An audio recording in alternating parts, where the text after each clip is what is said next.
This is the first video of the Automata project. I've already created the pieces. That's a challenge for you to do. Here's your top piece. It's got the 4 holes across there. Here's your back piece. And here's your end piece. You're gonna need 2 of these. Notice it is not symmetrical top to bottom, so it tells you how it should go in, which I don't have a box sitting in front of me, so this ought to be a lot of fun for me. And then there's the bottom piece, which is nice. In my drawing file, you'll see I have a bunch of PDF with no dimensions. This is how we laser cut them, in case you're wondering. We bring them in and we bring them in at 1:1. See it there, and it fits on this. And then we go up here and we print a PDF, and then you can bring it into the laser cutter. In case you're wondering how the laser cutter works, because you should be able to laser cut pieces yourself. At least that's how it works for us. It's a very simple strategy.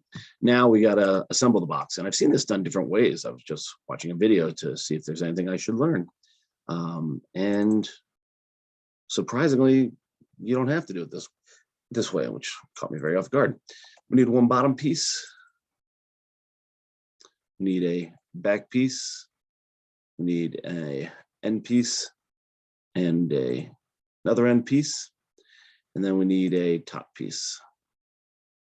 And put them all apart, make your life easy so that it's not that hard to figure out where one is versus the other. We're done with that. The good news is the top, the back, and the bottom are pretty much lined up. Bad news is these have to be turned a little bit. So I give them a little turn. They just seem to insert better. And I'd like to be very clear. I am not in any way, shape, or form an on-shape expert. I am an expert at getting things done, hopefully correctly, but definitely not one of these super duper, oh yes, on-shape is my second language. One of the reasons I'm putting these videos together is I haven't had a chance to do stuff in a while.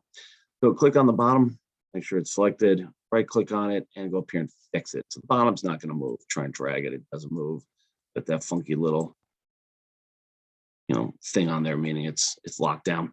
So now all the other pieces will mate to it. Let's start here. Now I'm a big fan when we do a fasten mate, there it is, of turning it and looking at it. I just found this out. If you hold, if you just keep running your mouse around, it'll grab different things. But if you get the face you want, look at all the possible spots it's giving me to lock down. And then you hit shift. I'm holding shift down now. It's always going to pick the right plate. So I'm going to go down here and pick the bottom one. Click. Then I'm going to spin it. I've unclicked shift, of course. And I think the one I picked is right here. We'll find out in a second or two. So I go here and I hold down shift and I go to the bottom one and click it there. And it looks pretty good. Well, the question you're probably saying is, well, no, it doesn't look good. Well, that'll have to do. My cut is too deep. Oh, that's fine. We'll see how it goes. No, that's going to bug me. I don't want to do that. I don't want it in all the way. I want it on the outside. So I'm actually going to undo that. Interesting. What I was about to say actually ties into that. You're going to have to worry about just how precise are you going to be with your measurements. I can tell you when I made the box, I made it extremely tight and then it wouldn't fit together. It was too tight. So I left a little bit of wiggle room in there, which is great when you're assembling it by hand. Not so good when you're doing it here. So I would be very careful about making sure I leave myself a little bit of wiggle room. I'm gonna do that shift trick again. It's a good trick. Click, and then we'll actually go right here. And yeah, I like that better. I like it being flush on the outside. Notice it also left that. So boy, I'm 0 for 2 here, which is fine. I actually love making mistakes. I'm gonna undo that. So last one, I'm gonna get, and it's good to go through these things. Fasten mate. Hold my shift down, take the top.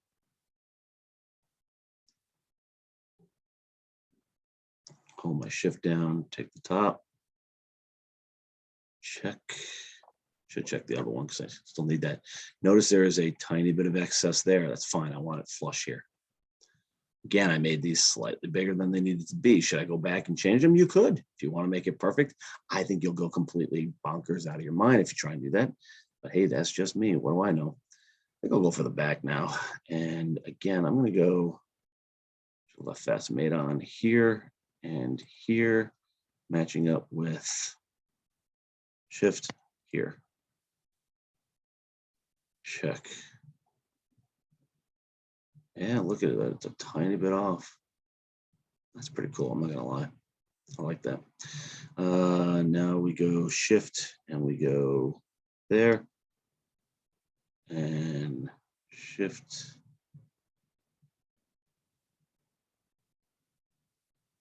There and check. That's pretty cool. You might ask, why are the ridges on the front of the box? The front of the box is going to be open. We actually have a clear piece cut that you can put on there when you're done with everything. I don't recommend it. Everybody gets all excited when theirs finally works. They put the clear piece on and then they glue it. And then they realize after the fact that that was a bad idea because their piece doesn't work properly, it breaks, so on and so on. But hey, that's just me. If you want to try that, you go for it. All right, let's get on here, shift. Let's pick that corner and shift that corner. And I'm going to go around and check the other side. Yeah, that works for me. Look at all that wiggle room. That must make you crazy. Oh, look at that. It doesn't even match up properly on the top. It does on this side. Doesn't on that side. There's a tiny bit of overlap. Look at that. Well, I'm glad, because I don't want things to be perfect. I want you to recognize that sometimes they're not perfect. And you just have to make the best with what you got. So anyway, there's our box. A little bit of gap back there. I could put a front on it, but I'm not going to. And I could make that front clear. But there you go. Now you've assembled your box. We're going to put this through it. We're going to put the tops down. What goes on the very top is up to you. I'll try to get one of each of the 4 cams on there, but we'll see how it goes. This is way too late to bring this up. I should have a while ago. If you haven't already, you should have a Automata folder. And then I broke these into 3 different pieces, 3 different files. So the box pieces, the cams, the handles, and the end pieces. See them on the bottom. All these cams and all this circle piece and hex cam. All right, and you'll get all these when you're putting together your project. But so they're all here, they're all nearby. But I did this because we 3D print these and then we wood cut the other stuff. So hopefully that helps. This is only video 1. We're gonna keep things going. Good luck.